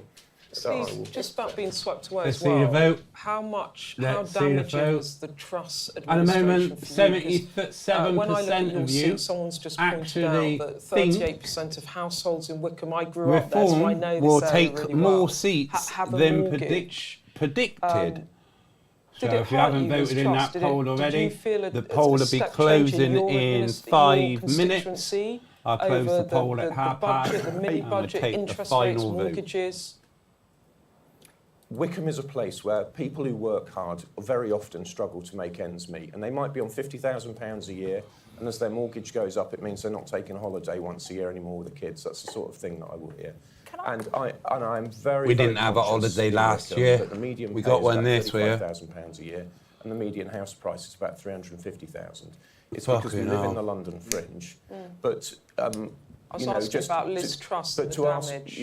But I'd say that as context to answer you very directly. I think in the course What's of this, your I've only church, had one young? person say to me directly that their mortgage soared because of Liz Truss. And I think if you look globally, you know, there are other countries which saw interest rate spikes for which Liz Truss was not responsible. So it's a thing which deserves a more detailed analysis, and we've got time for. I wonder if I might be able to ask you The this, only good given thing that about you're Sky, teetering on the edge right, of losing which your I've got to seat, say, sadly, for the people that work for you, as is you all their said. graphics How and do you feel now looking overlays back and at your fucking... Brexit reputation? Because you've got to given that remember, your seat they take was their very time much a remains? to make them and Well, fire Wickham them District was bigger than up in Wickham the constituency. gallery. I'm afraid That's a this has job been I would one of the love veins of the to conversation. do. And Sat in the Wickham gallery District had a controlling result, it all, and like you couldn't- I'm you doing couldn't now, extract basically. Wickham constituency's result from the figures. But this really is OTOs because we had a national result, and yet it wasn't legally binding. But everybody understood that if they voted that the UK would leave the European Union, then we would go I outside don't the want structures to of the live EU. like this, so, yeah, it's or been maybe very painful, worse, but I still for the would next maintain 5 years. that Yeah, even for my angriest Remain yeah. voters, Is that the if next, I'd voted for Theresa May's deal and allowed next it to result go through is and coming split the in, Tory Wickham? party in front of Corbyn and McDonnell, everybody would As have been opposed to ruined. not split, as opposed to not having a split. Well, hang on a minute. You did split because all those Rory Stewart, Dominic Grieve, David, they were in the Tory party and they were all pushed You're right, out. So you 14 did years split. of Alas, Conservative it was their rule. choice. But Time what I for would say change. is We, you did split we the all, Tory we're party. all You in can't here. get away We with can this. all The main outwork- 100% The agree. centre-right It's time for change, time for a different party. But then again, is Labour the right? The main outworking Yeah, of we my are. We're all work on Christian. I'm Brexit was that Christian. we won an 80-seat Confirmed. majority, and shortly, you know, 2 Confirmed years ago by I the became a Bishop minister, and of I'm very Bristol. proud of the work I've done Bishop in Northern Ireland, Lee. even as that is a hard compromise for Eurosceptics and Unionists. But it's just a matter of fact that the main result of my work on Brexit was that the Conservative Party won an 80-seat majority, and the main reason that was squandered With a was bit of COVID. luck, Chris, Washington and that would Gateshead happen. South just returned a Labour hold on that seat. Trevor, you wanted to come in? If I can take you back to tonight. Swindon Sorry, South. Trevor, one thought. Reform Yeah. second in Washington and Gateshead South again, picking up 15%. Same pattern again, as you Okay. said. Trevor, I interrupted you. Go on. No. It's. I think it's a confirmation that something definite is happening in this kind of seat. But I wanted to just take you back to Swindon South, which is not unlike Wickham in some ways. They knew it's in the orbit of Swindon London South was and going so to on. change, didn't The they? Was it interesting thing about Swindon Conservative South is that originally? it's got a lot Think of it jobs. was. New big financial services outfits open there, young people moving in. These are the kinds of people that in the past God you would have knows the thought truth upwardly mobile, of your faith. aspirational professionals. would have Like been that. Conservative voters. Like that No, comment. It looks like you've lost those people. What happened? Well, if the Conservative Party doesn't stand for freedom, then it stands for nothing. I've said it, I'm sure, several times. But then We've that comes ended on up the not other fact, standing for isn't freedom. it, We though? stood for a technocratic managerialism. On the day of And that's not judgment, who your we are. day of It's not how it reckoning, works. Is that what you when mean? you meet your maker. You're talking about Rishi Sunak there. But for Only you and everybody knows he that I've been a knows what Conservative you've done, who, as isn't we've it? already And discussed, has often you've got criticised my to, party. It's ironic that we're both basically sitting meet here, your we've maker, criticised isn't our it? party from different perspectives. But Answer I to regard him. myself as a classical And liberal. that's in the whether or Conservative not you go Party. inside the And one pearly thing we haven't gates. had for 100 years is classical liberalism. And that's really It'd be what's nice to think that we damaging our will go economy and there our one society. day. Okay. It was we're all learning, trying to live at everybody else's expense, and it's Okay, ruined us. we must let you go, but thank you for taking the very time welcome. to join us. Thank Thank you. you. See you Washington and Gateshead. Manchester So- Liberal. That's what I Washington am. and Gateshead. Mark, you're right. South Reform's one in doing 10 very adults well who at the will have moment. We almost knew a they weren't going to third take it, of adults but in they might be Washington and fight for the Gateshead South opposition, have mightn't they? never You know what I mean? But they worked, might which not is get the well opposition, above but the national they're going to get a few average. So seats. that's They're going to the have a demographic say. for you They're in going to have a Washington say in and Gateshead South, Parliament. heading But up then to again, Glasgow in just a what second. changes, isn't it? We see But when they before get in that- there, isn't it? See what happens. Watching Election Night Live here on Sky News, the headlines for you so far. The broadcaster's exit poll has predicted a landslide victory for Labour. Kier Starmer is expected to win 410 seats. 410 seats. Can you believe that? Phillipson, 18,837. Labour's taken the first seats of the night, with Reform coming second in many of those seats. Yeah. Bridget Phillipson now taking her seat. And it's looking like a bruising night for the Conservatives, who are predicted to win just Costello second 131 from seats. the Robert right, Buckland isn't he? becomes Yeah, the second first from the right, that Conservative to Costello lose guy. his seat to Labour in Swindon South, losing to former Labour MP Heidi Alexander. And Sir Ed Davies' creative campaign appears to have worked wonders for the Liberal Democrats, who the exit poll says will take 61 seats in the House of Commons. It's like Lib Democrats, they're the only ones that say they legalise weed.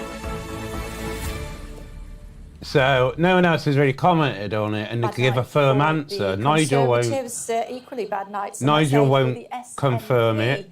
Keir predicted to win Starmer said, just 10 "Fucking not seats. open Connor now," Standby for us in because Glasgow, obviously government makes this much money, morning. isn't it? You know what I mean? Hello to you, They make Connor. far too much 10 money, seats is the giving it prediction. out legally like that. You know what I mean? Okay, this is a grim night Fucking mental, for the SNP. the amount of money they if make the off of that. And exit poll yet we're is in a to be state believed. that we are, Let's yet they remember make the SNP has millions a been year huge in out of Scotland, the most fucking dominant political purely. force It's north of the government border owned, for clearly. more than a It's the only decade, one that's has won advertising every on election TV. in that period, and this will be the first time, if the polls are to be believed, that will not happen for the first time in a very, very long time. Now, I've been speaking privately to some senior SNP sources, and they Hello, are saying, Andy. Good evening to you, look, sir. this is bad Welcome. for us. Remember It to is hit the worse than we were potentially the expecting. like button. 10 seats was at the lower estimate. Potentially around 20 would have been a good night. What's going on here? What are the voters thinking? Well, clearly the SNP's been in power for close to 2 decades here in Scotland. It's still mired in that police investigation examining its funding and its finances that has had the arrest of its former leader, Nicola Sturgeon.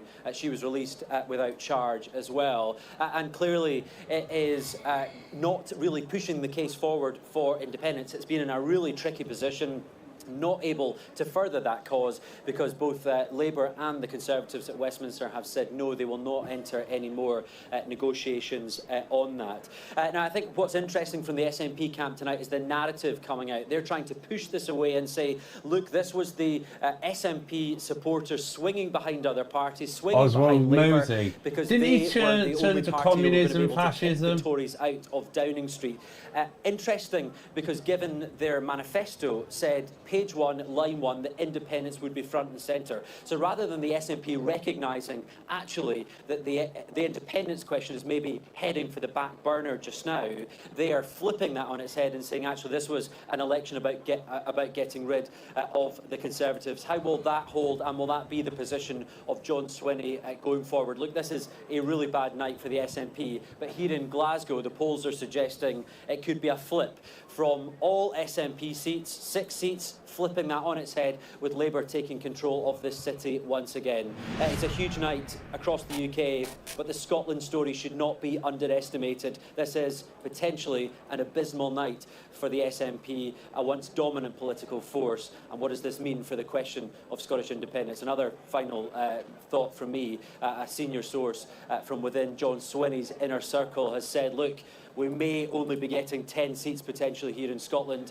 but we'll revert back to this so-called mandate from the 2021 Scottish elections at Holyrood, where the SNP was the biggest party. So already there's a bit of manoeuvring around the question of independence and where that debate will go next.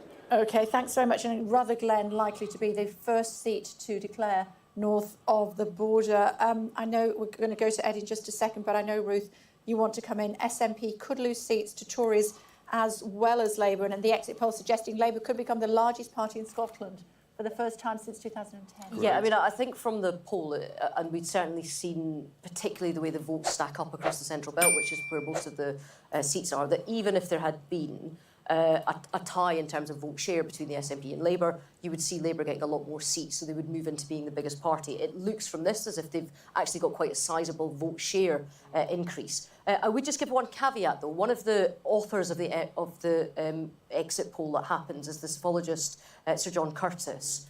He is saying that there is some uncertainty about the poll forecast for Scotland and some of the numbers that are in it. So we might just have to take that with a little bit of a pinch of salt. Okay. And members of the party in Scotland, the Conservative Party in Scotland, spokespeople have said that it is quote unquote, and this is a direct quote, bollocks, that the party in Scotland is going to put on a number of seats, doubling their seats in Scotland. My analysis would agree with that. We're not going to be winning seats like Aberdeen South, which are projected. We're probably going to come third there. We're not going to be winning Stirling. But if we hold what we had, that would be a good result for us there. So in terms of the Scottish picture and the exit poll, it was 5 or 6 seats out last time in 2019 because of local variances on the ground. We just want to do some caveats with this here, and I think we need to see some of the results coming in. So if you do hold what you've had, given that Douglas Ross says he doesn't want to stand again, do you fancy being the leader again? Not a chance. My partner would kill me, and then she'd divorce me. Why and would she'd kill me Richard again. care that he's not running the country anymore? Look at the money that man's fucking got. Just very quickly, yes. if I might. Unreal. Is that governments are losing because they're unpopular, and obviously there's a lot of truth in that, both UK government, the worst of our lifetimes in my view, but also in Scotland, where we've just had obviously something of a meltdown in the SNP. But that is not the whole story. In Scotland, I need to say that Anna Sarwar, I think as Labour leader, Scottish Labour leader, has done a phenomenal job quietly building back support for Labour. I think his role really, if the exit poll is to be true and the SNP are back down, the heyday of the SNP is over, Anna Sarwar deserves huge credit. That has required the most enormous political skill to build Labour back in the way that he has. It's partly due to his personality, the way he works, but I just think I need to recognise Anas's role, because if these results come through, it's a big vindication of his So again, will Reform take more It's actually seats interesting than what predicted? Ruth was saying. Yes, Definitely when it comes to 77% of Scotland, you said you've got these kind no, of confidence bands when it comes to the 22%. exit poll. So the with kind of range that it could possibly 179 be in, and when it people comes to Scotland, the range is bigger than voting in for the other poll. parts of the UK, just because there's just a lot of uncertainty there. However, it could actually be worse. It could actually be on the downside, even worse on the downside for the SNP. We just have to wait and see, and that's one of those evolving stories. But one thing I did want to show you is, should we look at Swindon South, just down there? So Swindon South, because we had a result there that was really interesting. Obviously, you see Heidi Alexander kind of coming back into Parliament, Robert Buckland out. But if we look at the actual... The backstory here, we've been doing this with all of these constituencies so far, comparing the exit poll with the eventual results, and so far it's looked pretty good. There's what the exit poll suggested would happen in Swindon South, 44% Labour. In the event, 48%, so a bit better. Conservatives, 27%. It's not bad. Reform took 13%. So again, that's kind of bang on. And Reform a little bit weaker in Swindon South. If he gets his deposit money back, doesn't he get his standing money? Broadly speaking, if take they all get of these like results 5% together, vote, and actually the exit poll's looking something like that, pretty good, to be honest with you. They get and less what's than significant 5 or about 10%, Swindon South, they don't get their same constituency. Their fee it's back. a very different demographic story to the story that we're seeing there in the North East Am I that we right were in the talking about chat? a moment ago. And so the fact that we're seeing that reflected elsewhere, the fact that we're seeing that the exit poll looks pretty accurate elsewhere, again, it makes you a bit more confident that those numbers we were talking about, those landslide numbers you probably heard about at the start of the programme, that they look pretty good, as does this. This is a really striking chart, OK? This is showing you swings at general elections, OK? And what we have here is a kind of broad swing. Actually, I shouldn't say that's not quite the exit poll. This is the swing that we have implied by the results that we have so far, about 12.5% or so. And just look at how high that swing is. As I say, it's not the exit poll, this is the result swings. That's a but one presumes it's kind of in the same swing. kind of ballpark. I cannot believe about 12.6%, which would be basically unprecedented in the post-war period. There is nothing else in terms of the swing. Even this is the famous Blair swing of 1997, is not as big as what we are potentially witnessing right now. As I say, that's from the results that we've got so far, but we know those results are kind of not that far off, not that inconsistent with the story that we heard about from the exit poll. So already, you know, you're seeing it, Kay, in the actual numbers as opposed to the exit poll projections. I'm hearing Labour not potentially doing quite as well in Wales as they are in other parts of the country. That's exactly true. Yeah. So you see some of that kind of reversion. So seats that were previously Labour that then went Conservative in 2019 are kind of going back. But the effect is not as marked. Mental in Wales. for them when they're That's sat what the there exit polls with Bringing Dan all Whitehead, those who's standing by in screens Cardiff around for us. them. Dan, hi. That is just madness.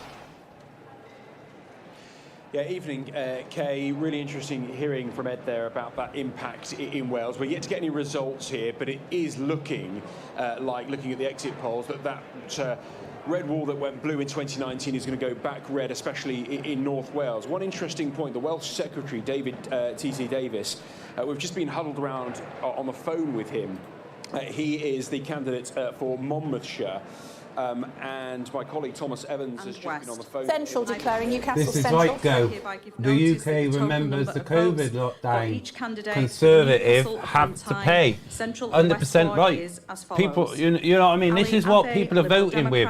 They're voting with the mind of what happened in lockdown as well. Francis Lazark, the Conservative Party, 4,228. Ashton Hector Muncaster, Reform UK, 7,800. Nice. Chi Onwurah, Labour Party, 18,875. Like Reform second again. Again, Reform took second. Yes, Come on. That is Come on, Reform. in the north of England, and Nigel did 3 weeks of campaigning. Discussion. I think what it reflects. He is going to take Clacton.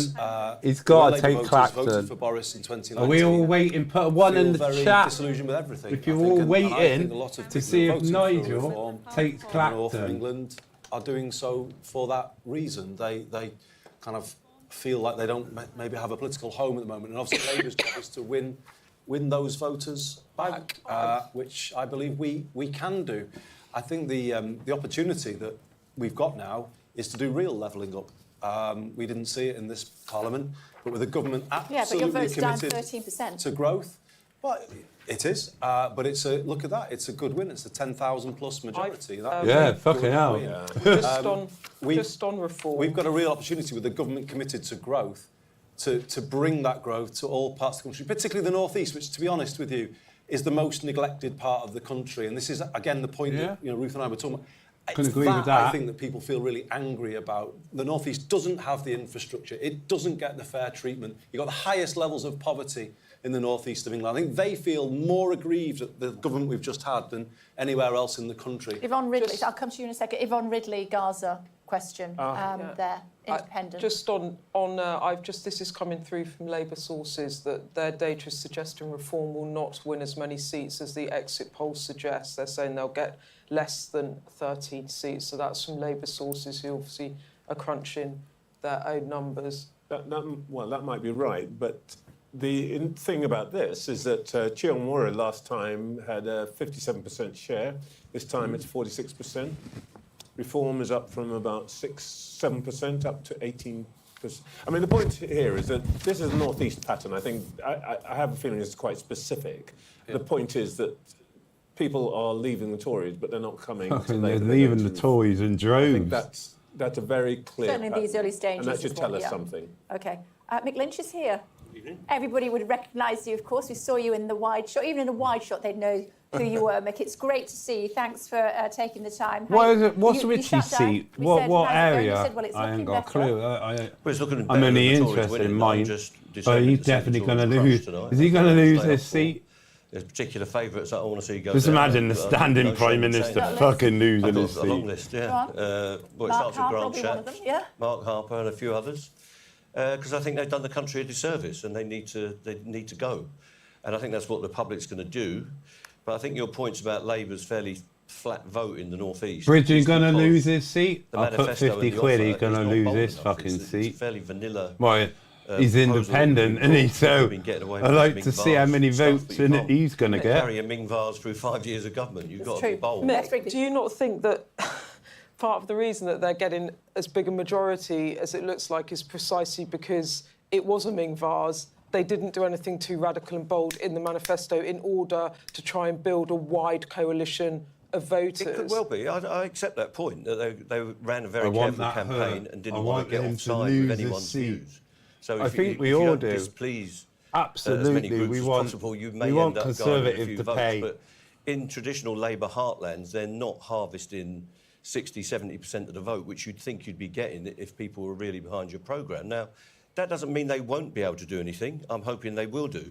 They're making good offers on the future of the railways, for instance. So far? But on big issues in working class two areas, Labour holds again. Council housing. A Labour. What was Blyth? Social housing. Labour, wasn't it? That was a Labour. Was that a gain or a hold? Tens of thousands of council houses under direct council control. Results, I think an offer like that would have been very bold in areas, traditional working class areas such as the ones you're seeing coming out. That's simply not appealing to people. Do you think that Labour, if they do get this sort of size of majority, should become more radical and bolder in government and perhaps go beyond what they promised in the manifesto? The got to meet the that's needs exactly of the day. what they said they won't do. The economic plan is not going to meet the needs of the country.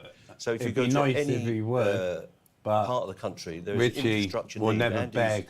Talked about or it a cost lot. of living Our railways payment. need restructuring. Look how much Our money health his service wife's needs got and he's investment. got. They are like the fiscal fucking plan that minted. they've got will not equal the task that's in front of them. Now, Attlee had this problem. We were in a much more perilous position, and he was bold. He wasn't from the left of the party. He was from the right of the party. But he carried through a very bold and vigorous programme. And they've got to do that year upon year, hopefully for the next 10 or 15 years. That's what I hope for. But you've got to keep being bold, otherwise it will swing against you. So is your message to Kier Starmer tonight... bring in Margaret Hodge. If that's your majority, be more radical? Be as Let me just bring in Margaret Hodge and then we'll come back. She's standing by. She's been very patient. She's in the studio. There she is. Hi. Who's that? Hi, sorry I couldn't be with you, but I'm listening to the conversation. It's good of you to join us. Thank you very much indeed. What's your view? What's your analysis of what we've seen so far this evening? Well, let me just say something about the what's Well, emerging on the results, because we are seeing a lower turnout. And we're seeing a bit, Labour is doing brilliantly, and I'm obviously really excited about that. But we are seeing a lower turnout and a little bit to reform. And I think it'll get me to Mick's point, because I think what that reflects is how there really is no trust in politics. We've known about that for some time.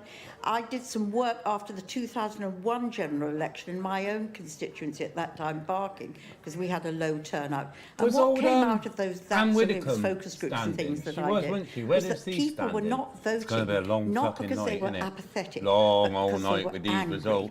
And what we're seeing now is anger with a Tory government for all the way that they behave. I reckon most of them will be in by about and, 4 o'clock in the morning, so we've got about another 3 hours. Honours, all those things to their mates. That has led to huge, huge anger and distrust. Now, we've come in, we've been absolutely clear in our manifesto that we'll only do the things that we can within the funding that we have available. And I think the worst thing we could possibly do to People aren't saying this, they're really bored with the offer. Mick, can I just say this? The worst thing we could possibly do is say, oh, we've got this great big majority. We're going to break trust with what we said Where in the they manifesto. set their live studio up to? Look at that stage outside. Promises, put up taxes. Are they near We're not going to Parliament? do that. Near We're gonna Downing work Street? It must slowly. be. We've all got a whole It's outside, isn't it? list That's of things definitely- that we know Unless they're green screening that on the back. But that's why we've talked about a decade of renewal. We've got to work at it as quickly, as seriously as we can, and build that growth. And just one more point, then I will shut up. Recently, I saw the figures. I saw the figures of what, for example, That we technology they take got in is tax and what we should absolutely- get in, and they've gone up. So there's a really- £40 billion gap between what HMRC takes from us and what people owe HMRC. If we could just get behind that and close that gap, which I think is really doable, that is just one of the Yes, ways no one's that flower. we They can bring more declared a money few. into the public purse for public Labour's services. obviously This doing is well what's as wrong with this election. predicted. We cannot just keep but having elections Reform about tax that are coming where the second agenda set by the Daily in a Mail lot and the of the Telegraph. declares. The Labour Party of all parties must set a vision. And what the people in Sunderland couldn't do in this election is make a list of what Labour is going to do in working class communities on the council estates. 66 so if you of look you at the watching, rolling back of the 62 Green likes. Come Revolution, on. they could Hit have that like described that button, as a way of people. renewing our inner cities, Please. renewing the council estates, getting people cheaper energy good. bills by refurbishing the housing stock. That's the kind of message that working people want to hear. And Right, they cannot Nick, can I list, just- most people I've met will not be able to list what the Labour Party is actually going to do for the working class people of this country. Margaret? Can I Gonna two things? fucking First of all, turn it Nick, into commie. If we put in more, That's it would what it's either be gonna do. higher taxes, higher borrowing, or unfunded promises. And let me just give you the vision. Let me just tell you what just in those first steps, think of a child, a baby's born. We've said we're going to have 100,000 more places in nursery. That baby goes to primary schools. We've said we're going to have breakfast clubs. That child You goes see to what they secondary can do schools. We're there. going to have Put 6,500 Richie and more put teachers. They then go on to Starmer. apprenticeships. Well, That's I say going to number grow. 10. And finally, we are going to have 1.5 million They've got to have the more homes for technology young now, people. right? That is a vision. To be That's a able vision. to That AI is a them. vision. These Make them houses will talk. be in the hands of Make private them do landlords anything who are the to- problem, and to they make won't you be in the hands believe of councils it's such as actually authorities them. such as Andy's. You know what I That's mean? the Because message at the that end of the day, it's all You're just theatre, so isn't negative, it? Mick. It's all- You're just so negative. all the negative. game. This is going to be a, Negative. this is a Feeling brand upbeat new... because we've got rid of the So Tories, but you you've got see to have what they're something to doing fill there, the that's vacuum, and that's pretty why you're good. only getting 48%. You think what we AI should be getting Let these guys 70%. You know, slug it you've out a bit. seen Go it on, Margaret, go on. Let me pause it because Well, I'm I going to just go think, on a you know, little bit of a Who has tangent. said that the And I don't 1.5 want to, million houses that we've promised to build will and not I be don't affordable? want to, I They're completely not agree with affordable. Mick. They're But not we affordable. don't. You look at any development, they're No, selling hang on a minute. one-bedroom We flats. We've all seen the. I don't know if you've seen it on Britain's Got Talent when they bring those cameras on and they put the camera in front of their faces, but it's a different person. They just AI another face onto them. So they are bound to be able to do that live like this now. How do we know it's the fucking real people? It's all a game. provided, if that is provided by a housing association or by a local authority, that doesn't matter. What matters is you can get a decent home at a price you can afford. And for you, you're putting Guys, no, you can't. This is because a I'm fundamental. very much House associations are fascinated to hear a party that is going to literally have a landslide and you're arguing about what you want it to look Association like. is just subbing off the fucking government, so the government don't have to do it, but if you these just go housing into a bland associations get vanilla election campaign, subsidised. you'll get Who was working it? class communities that are not coming out. How much money did the government give Network Rail and subsidise first? I think there's something in the middle here, though, because Margaret is saying during 1.5 lockdown, million homes, which is the commitment. they Margaret, actually isn't it? got And payouts I from the support that. government. But that is to build homes at the level we've not built since the 1970s. And the At reason our why we were building expense. 300,000 travel during homes here in the then should have been fucking 1970s free. is Look because at we had a the price of huge it now. council house building They programme. raked So in I'm going to come in and say, I think millions I'm in the during middle of the lockdown. two of you here. I actually think you cannot. This will be a radical housing policy, to be honest with you, because I'll be knocking on Angela Rayner's door, Mick, and saying straight away, we will, in Greater Manchester, we will get you up to the rate Andy of building Burnham. homes. Oh. But a big number of them will have to be But council Andy, a homes. politician Andy like you will Noble, come you're up right, with clever actors answers on like the make the world pension stage, they're all funds, actors, the aren't they? It's occupational all pension theatre. funds, come forward with innovative bonds that are backed by the government, that doesn't have to go on the government borrowing requirement. Nobody is coming forward with bold plans like that we are going to restructure our towns and cities in favour of working people, rather than putting them in the hands I'm saying, because of I think commercial it's developers. implicit in the huge ambition that they're setting in the manifesto around housing. And Angela's talked of an ending homelessness unit in the Cabinet Office. We're really ready to get stuck into all of that. So the truth is in the middle of both of you. Somebody who's keen to get stuck in even more than all of the rest of you is Rachel Reeves. She could well be the Chancellor by tomorrow morning at number 11 Downing Street. There she is. Can't take the smile off her face. Good evening. Thoughts when you saw the exit poll drop? Good evening, Kay. Yep, well, if the results unfold in the way that the exit polls suggest, then Labour are on course for an historic victory. But it's still early hours yet, and we'll see how the results unfold as the next few hours go by. It might be short-lived, the celebration, though, because by all accounts, there's no money. I'm under no illusions about the scale of the challenge that I will face, that Labour will face if we get the opportunity to form the government tomorrow. The severity of the inheritance from the Conservatives is truly awful. But we will get to work in starting to rebuild our economy, returning stability to the economy and improving our health service and our schools after 14 years of chaos, division and decline. We will get started in that work of rebuilding our country for the better, turning a page on what has gone before and starting a new chapter for Britain. Rachel Reeves, it's Beth Rigby here.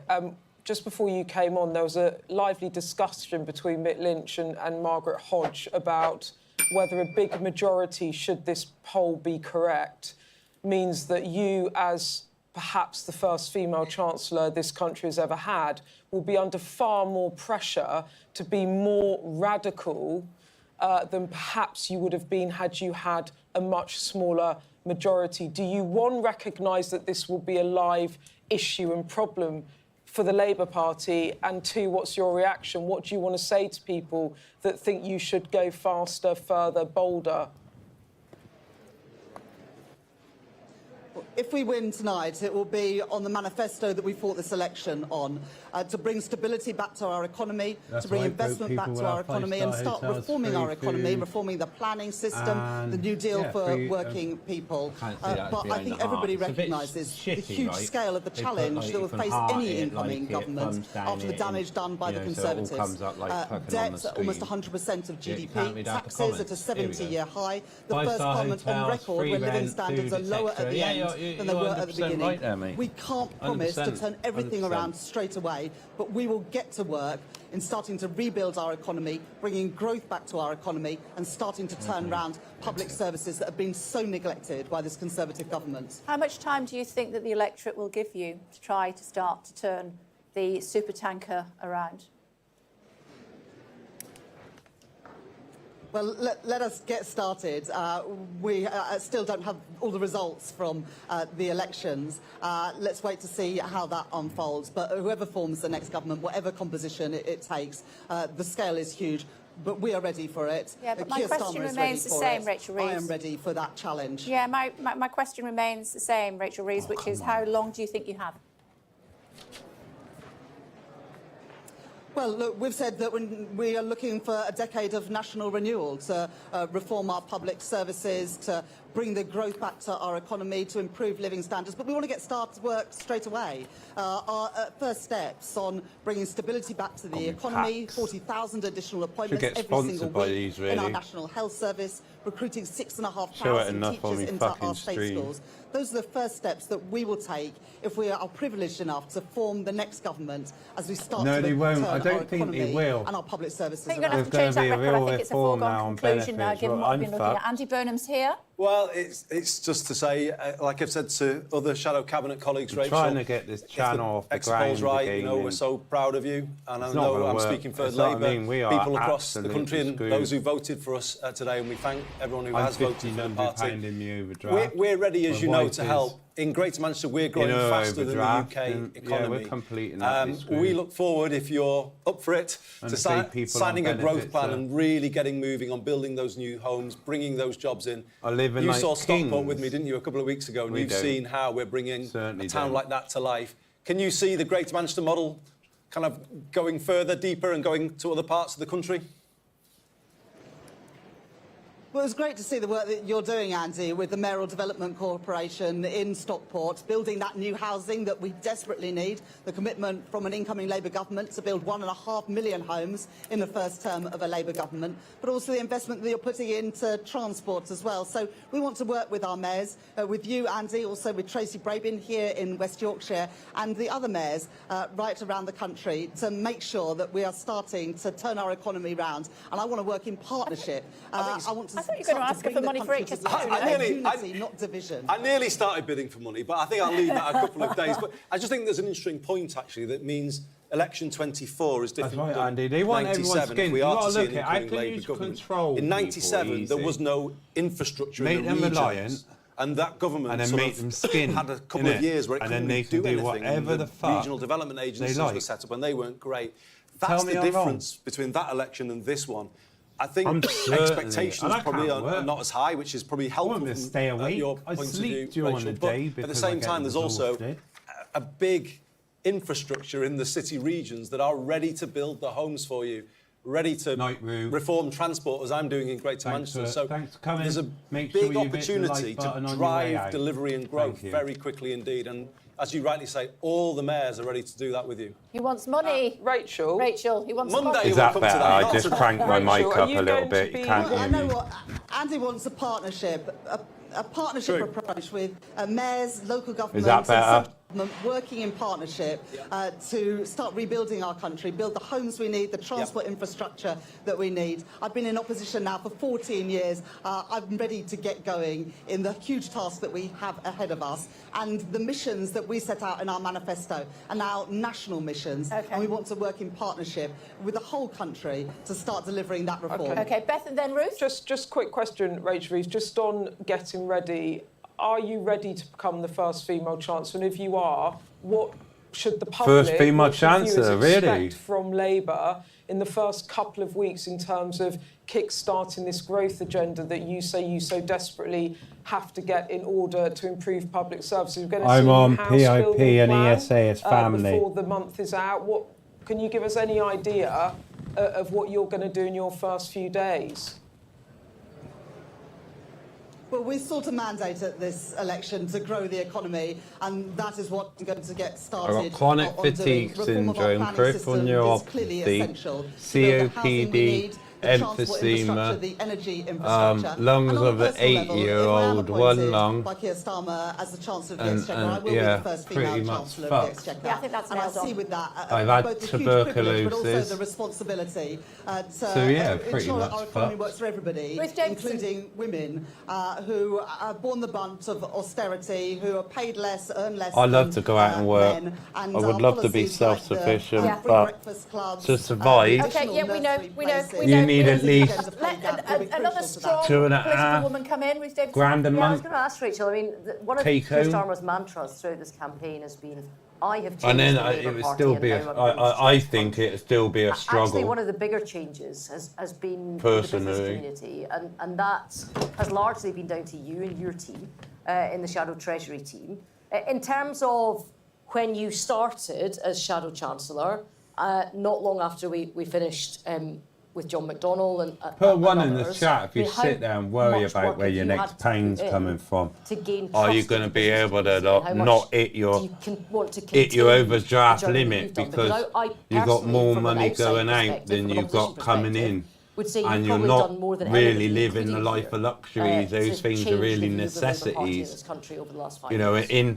in the day, why should I, right? Because I'm on benefits. we've campaigned Why as a should I go without pro-business and a internet pro-growth and party, things and like that's how that? we Because this is intend what to people govern. say, The innit? partnership Oh, go without approach the to internet. can unlock Go that without private Sky sector TV. investment, Go which back is to your crucial, basic, to you know, improving our productivity 5 and growth channels. performance. So working in Why? partnership You with know, business, what go to to ensure that we bring Freeview? wealth